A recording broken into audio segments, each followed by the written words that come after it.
Film की शुरुआत में हम एक लड़की ने होंग को देखते हैं जिसके पीठ पर तलवार से काटे जाने का एक निशान था। और ये कहानी उस समय की है जब कोरिया पर गोरियो साम्राज्य का राज हुआ करता था। आगे हम होंग को उसके बगीचे में देखते हैं जहाँ वो सूरजमुखी के फूल के ऊपर से एक ऊंची छलांग लगाती है, जो देखकर हम समझ पाते हैं कि होंग एक योद्धा है। तभी वहाँ गैमचो नाम का लड़का आकर उसे एक लकड़ी की तलवार देता है जिसे लेकर वो बाजार चली जाती है। आप थोड़ा आगे जाने पर वो देखती है कि राजमहल के पास तलवारबाजी की प्रतियोगिता हो रही है जिसमें लड़ने वाले योद्धा लकड़ी की तलवार से लड़ रहे हैं। उस प्रतियोगिता में यूल नाम का योद्धा बहुत ही शानदार तरीके से लड़ते हुए दूसरे योद्धाओं को हरा देता है। और अब हम यहाँ समझ पाते हैं कि वो अब तक 24 योद्धाओं को धूल चटा चुका है। जिसके बाद होंग, जिसने इस प्रतियोगिता में हिस्सा भी नहीं लिया था, वो यूल से लड़ने के लिए अपने चेहरे पर एक कपड़ा लपेटकर मैदान में उतर जाती है, जिस पर कुछ सिपाही उसे बाहर निकालने की कोशिश करते हैं, लेकिन उन सभी सिपाहियों को अकेले ही धराशायी कर देती है, जो देखकर कमांडर यू उसे लड़ने की इजाजत दे देते हैं। तब यूल और होंग के बीच तलवारबाजी शुरू हो जाती है जिसमें वो दोनों एक दूसरे को बराबर की टक्कर दे रहे होते हैं। जबकि दूर बैठे यू को होंग के लड़ने का तरीका देखकर सुलरैंग की याद आती है, क्योंकि होंग बिल्कुल सुलरैंग की तरह ही लड़ रही थी। वो अपने फ्लैशबैक में सुलरैंग को ये कहते हुए सुनता है कि हम दोनों ने जो पाप किया है उस पाप के बदले में होंग हमें जान से मारेगी, पर इस पर यू बताता है कि होंग मर चुकी है। अब आखिर में सुलरैंग और यू ने ऐसा क्या पाप किया था जिसके लिए होंग उन्हें जान से मारेगी, ये हमें आगे पता चलेगा। वहीं फ्लैशबैक के बाद यू अपने सिपाहियों को आदेश देता है कि वो होंग को पकड़ ले, पर होंग उन सिपाहियों को अपने पास आते देख वहां से भाग निकलती है। जिसके बाद हम उसे वापस से बाजार में देखते हैं, जहां थोड़ा आगे जाने पर यू उसका रास्ता रोकते हुए उसका नाम पूछता है, जिस पर होंग अपना असली नाम ना बताते हुए खुद को गैमचू कहती है। तब यू उसे कहता है कि मैं तुम्हारे लड़ने के अंदाज से काफी प्रभावित हूँ, पर यदि तुम एक अच्छी योद्धा हो तो 3 बार में मेरे चेहरे पर से ये कपड़ा हटाकर दिखाओ। जिस पर अब होंग उसके चेहरे से कपड़ा हटाने की पहली कोशिश करती है, जिस कोशिश में यू उल्टा होंग के चेहरे पर से उसका कपड़ा हटा देता है। फिर दूसरी कोशिश में यू उसकी पीठ पर बने तलवार के निशान को देखता है, जबकि तीसरी कोशिश में होंग यू के चेहरे से उसका कपड़ा हटाकर उस कपड़े के साथ वहां से चली जाती है। अब अगले सीन में हम रात का समय देखते हैं, जहाँ होंग अपनी माँ को वही कपड़ा देती है जो उसने यू के चेहरे से उतारा था। यहाँ हम जान पाते कि उसकी माँ देख नहीं सकती, इसलिए उस कपड़े पर बने अक्षरों को छू कर समझ जाती कि ये कपड़ा यू का है। इस पर वो होंग से सवाल करती कि आखिर तुम किससे मिली थी और तुमने उसे अपना नाम तो नहीं बताया।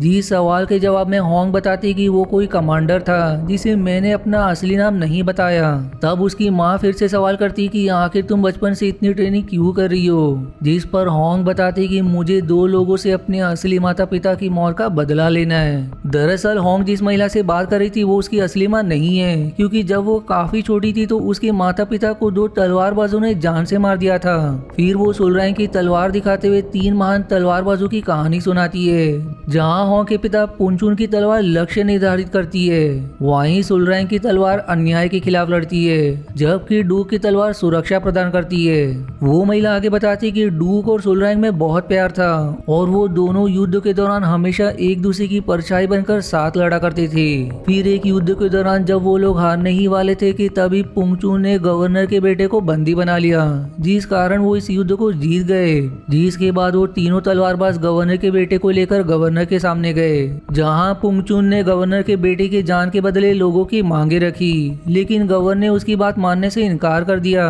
क्योंकि उसने पुंचू के बीवी बच्चे को पहले ही बंदी बना रखा था, जो देखकर पुंचू ने अपनी तलवार निकाल ली, जबकि डूक ने गवर्नर के बेटे को आजाद कर दिया, यानी कि वो पहले ही गवर्नर के साथ मिला हुआ था। वहीं अब अपने दोस्त से धोखा मिलने के कारण पुंचू ने डूक पर वार कर दिया, पर इससे पहले कि वो उसे मार पाता सुलरैंग ने पुंचू को ही जान से मार दिया, क्योंकि वो अपने प्यार को मरता नहीं देख सकती थी, जिस कारण उसने अपने दोस्त की ही जान ले ली। अब इसके बाद डूक ने पुंचुन की बीवी को भी जान से मार दिया और आखिर में उसने पुंचुन की बेटी की पीठ पर तलवार से वार करके एक निशान बना दिया, और ये वही निशान है जो तुम्हारी पीठ पर बना है। अब इस कहानी को सुनने के बाद वो महिला होंग से कहती कि तुमने जिस तलवार को पकड़ा है ये सुलरैंग की तलवार है, जिसने तुम्हारे पिता की जान ली थी, जबकि मैं कोई और नहीं बल्कि सुलरैंग ही हूँ। वहीं तुमने जिस इंसान के चेहरे से कपड़ा हटाया वो इंसान डूक है। अब ये सच्चाई सुनकर होंग को विश्वास हो जाता है कि जिस महिला ने उसे बेटी की तरह पाला वही उसके पिता की कातिल है। यहाँ सुलरैंग होंग से कहती है कि अब तुम इस घर से चली जाओ, क्योंकि अगली बार जब मैं तुमसे मिलूंगी तो हम दोनों में से कोई एक ही जिंदा रहेगा।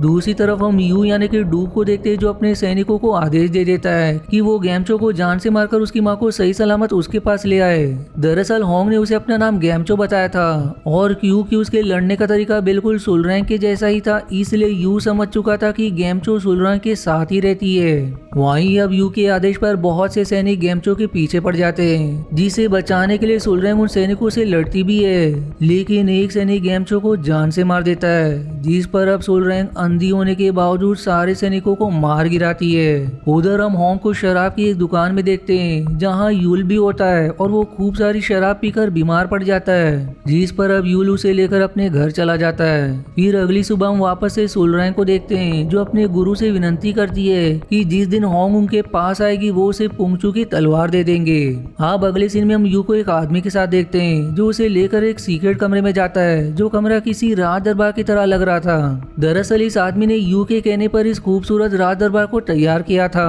और ये देखकर हम समझ पाते हैं कि यू खुद राजा बनना चाहता है, लेकिन राजा बनने के लिए उसे जनरल को अपने रास्ते से हटाना होगा। इसलिए वो यूल को जनरल की हत्या करने का आदेश दे देता है। इसलिए यूल अब जनरल के घर जाता है, पर यहाँ बहुत से सिपाही यूल को बंदी बना लेते हैं। इस पर यूल उनसे कहता है कि मैं जनरल से मिलने आया हूँ, जो जनरल से मिलकर उन्हें सारी बात बता देता है कि यू ने मुझे आपकी हत्या करने के लिए भेजा है, और ऐसा कहकर वो उनके गले में लोहे की एक कील से वार करता है, लेकिन वो उस कील के नोक को ही चुबा पाता है, जिसके बाद वो बताता है कि मैं गोरियो साम्राज्य के साथ धोखा नहीं कर सकता, इसलिए मैं आपको नहीं मारूंगा। उल्टा वो जनरल को यू को रास्ते से हटाने का तरीका बताता है, जिसके तहत यू को उत्तर दिशा की तरफ युद्ध लड़ने के लिए भेज दिया जाता है, ताकि वो इतनी ठंड में जिंदा वापस ना आ सके। फिर कुछ दिनों बाद जनरल की तबीयत अचानक से खराब होने लगती है, क्योंकि यूल ने उसके गले में जो कील चुभाई थी उसमें एक जहर लगा हुआ था, जिसकी असर से जनरल बहुत ज्यादा बीमार पड़ चुका था। वहीं यू वापस आकर जनरल को सारी सच्चाई बताता है कि किस तरह उसने यूल की मदद से जनरल को बीमार करवाया। अब जनरल के मौत के बाद यू अपने सैनिकों के द्वारा उस आदमी और उसके परिवार को जान से मरवा देता है, जिसने यू के लिए राज दरबार बनाया था, ताकि वो फिर से किसी के लिए वैसा राज दरबार ना बना पाए। इधर यू के सिपाही एक बच्ची को छोड़कर सभी लोगों को मार देते हैं, क्योंकि होंग ने सही समय पर उस बच्ची को बचा लिया था। जिसके बाद वो उस बच्ची के साथ अपने घर जाती है, जहाँ उसके घर में काम करने वाला नौकर उसे बताता है कि तुम्हारे जाने के कुछ दिन बाद यू के लोग गैमचो को ढूंढते हुए आए थे और उन्होंने ही गैमचो की हत्या कर दी। जो सुनकर होंग को याद आता है कि उसने यू को अपना नाम गैमचो बताया था, जिस कारण यू के सिपाहियों ने गैमचो की हत्या कर दी। इस पर अब होंग यू को आज ही मारने का फैसला करती है, इसलिए वो रात के समय उसके महल में जाती है, जहाँ वो यू को मारने की बहुत कोशिश करती है, लेकिन यू उसके हर वार से बच जाता है। यहाँ यू उसकी आंखें देखकर कहता है कि तुम्हारी आंखें पुंगचू से नहीं मिल रही, यानी कि तुम उसकी बेटी होंग नहीं हो। जिसके साथ अब वो होंग की पीठ पर बने उस निशान को भी फिर से देखता है, जिससे उसे पूरी तरह से विश्वास हो जाता है कि ये लड़की पुंगचू की बेटी नहीं है।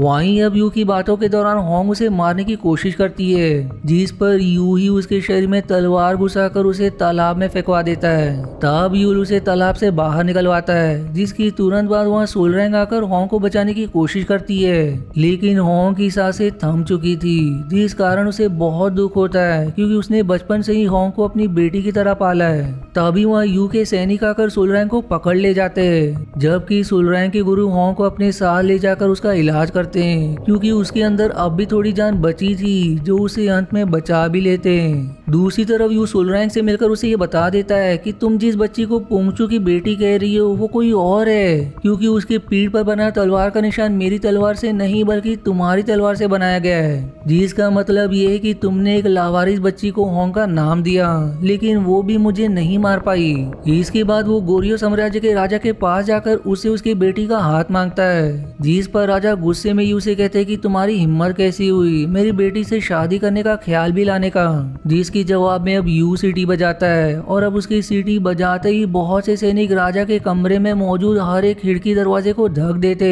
तब यू धमकाता है कि मैं चाहूँ तो तुम्हें जान से मारकर तुम्हारी बेटी से शादी कर सकता हूँ, लेकिन मैं ऐसा नहीं करूंगा, बल्कि तुम खुद उससे मेरी शादी करवाओगे, ताकि आगे जाकर मैं इस राज्य का राजा बन सकूं। फिर अगली सीन में जब यू अपनी तलवार देख रहा होता है, तो तलवार के रिफ्लेक्शन में अपनी आंखें देखकर उसे ये समझ आ जाता है कि होंग की आंखें उसकी आंखों जैसी है, जिसका मतलब ये है कि होंग पुंगचू की नहीं बल्कि उसकी बेटी है, यानी कि सुलरैंग ही होंग की असली माँ है। है। दूसरी तरफ होंग अपने गुरु से तलवारबाजी की ट्रेनिंग ले रही होती है, जिस दौरान गुरुजी उसकी लकड़ी की तलवार को दूर फेंकते हुए उसे वो तलवार वापस लाने को कहते हैं। इस पर अब होंग उस तलवार को लेने जाती है, जहाँ वो देखती है कि वो तलवार जिस जगह गिरी है वहाँ एक छोटे बच्चे की कब्र है। तभी पीछे से गुरुजी आकर उसे ये बताते हैं कि इस कब्र के अंदर जो बच्ची है उसे मैंने ही यहाँ दफनाया है। जो सुनकर होंग सवाल करते हैं कि आखिर वो बच्ची कौन है, जिसकी जवाब में गुरुजी बताते हैं कि उस बच्ची का नाम होंग था, जो पुंगचू की असली बेटी थी, जबकि तुम्हारा नाम सोली है और तुम सोलरैंग की बेटी हो। जिसके बाद गुरुजी उसे पूरी कहानी बताते हैं कि डूक यानी कि यू ने पुंगचून की पत्नी और उसकी बच्ची को मार दिया था, जबकि सोलरैंग ने अपने प्यार के चलते डूक का साथ दिया,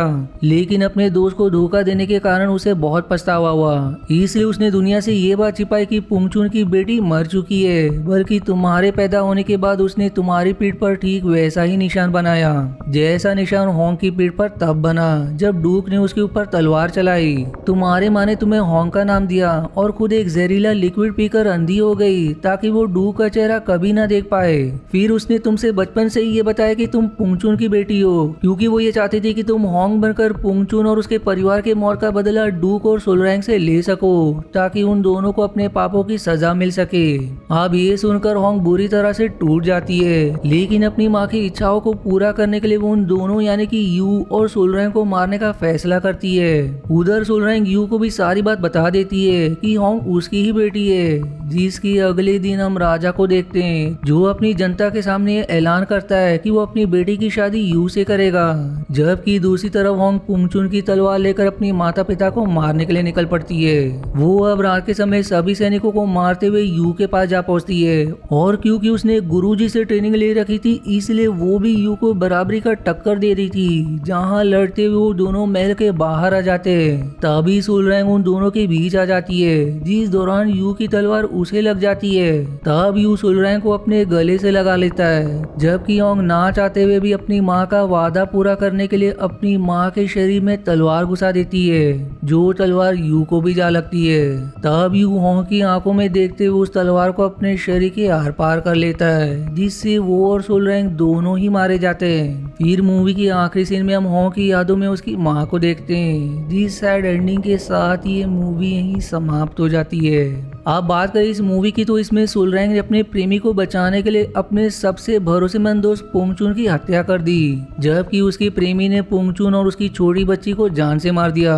और उसने ये सब लालच में आकर किया क्योंकि गवर्नर ने उसे कमांडर बनाने का वादा किया था। वहीं सोलरैंग को इस तरह अपने दोस्त और उसके परिवार की मौत का बहुत दुख हुआ, जिस कारण उसने पुंगचून की मौत का बदला लेने का फैसला किया। इसलिए वो अपने प्रेमी यू से अलग हो गई और खुद को अंधा करके उसने अपनी ही बेटी को पुंगचू की तरह पाला, और उसे बचपन से ही ये सिखाया कि बड़ी होकर वो अपने माता पिता की मौत का बदला लेगी। जहां आखिर में सारी सच्चाई पता होने के बावजूद होंग ने अपनी माँ का वादा पूरा करने के लिए पुंगचून की मौत का बदला ले डाला, और यहीं पर ये वीडियो भी एंड हो जाती है। आशा है आपको मेरी एक्सप्लेनेशन पसंद आई। यदि हाँ तो प्लीज वीडियो को लाइक करना और चैनल को सब्सक्राइब करके सपोर्ट करना ना भूलें। मिलते हैं अगले एक्सप्लेनेशन वीडियो में, तब तक के लिए धन्यवाद दोस्तों।